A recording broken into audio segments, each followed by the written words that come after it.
Siz O'zbekistonda nechta madaniyat va san'at markazlari borligini, ularning qanchasi poytaxtimizda va qanchasi viloyatlardaligini bilarmidingiz? Bilmasangiz e'tibor qiling. Madaniyat vazirligining rasmiy sayti ma'lumotlariga ko'ra, yurtimizda jami bo'lib 830 dan ziyod san'at saroylari bor.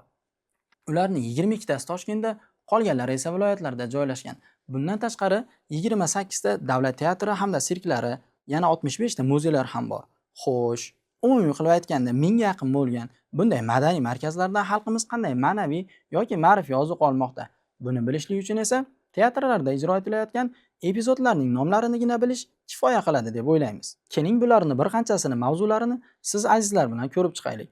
Faqat hayratdan yoqa ushlamang. Birinchisi Afandining 5 xotini, ikkinchisi Bevalar o'lani, keyingisi Alimentchi chol va so'nggisi O'rmon ertagi. O'zi-ku hamma yoqni ertak bosayotgan vaqtda bunday turdagi spektakllar xalqimizning qaysi yoshdagi va qay tabaqadagi vakillariga foyda keltirishi mumkin. Endi bu saroylarga sarflanayotgan millionlagan mablag'lar haqida gapirmaslikning iloji yo'q. 2024-yildagi statistik ma'lumotlarga ko'ra, O'zbekistonda madaniyat va san'at sohasiga 1,1 trillion so'm. Bu mablag'ni aytgani til ham qiynaladi.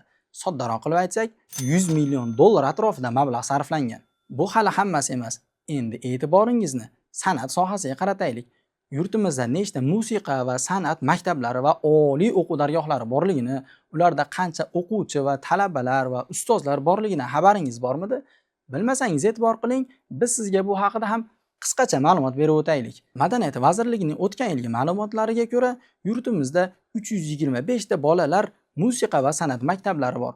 Ularda esa 110 ming o'quvchi bo'lib, ularning ustida 20 ming o'qituvchi ishlamoqda. Bundan tashqari filiallari bilan hisoblaganda jami bo'lib 7 ta san'at va madaniyat instituti bor. Bularda esa 8500 nafar talaba tahsil olmoqda. Bunday son sanoqsiz ustozlar va o'quvchilarga va bu sohaga sarflanayotgan milliardlagan mablag'larni hisoblashga kalkulyatorning ham ensasi qotib qoladi. Shu o'rinda o'z-o'zidan bir savol tug'iladi. Bunday muassasalarda ta'lim olayotgan yoshlar kelajakda kim bo'lib yetishadi? Xalqning achchiq dardlarini, arzu faryodlarini piva festivallari yoki Jennifer Lopezdek kiyimsiz maxluqlarning konsertlari bilan yopti qilib yuboradigan madaniyat vazirlarimi yoki to'y tomoshalarda o'rtani qizitadigan mashshoqlarmi yoki insonlarning avratlari bilan hangomalar qilib xalqimizning o'zligini, oriyatini va vaqtini o'g'irlaydigan betamiz qiziqchilarmi?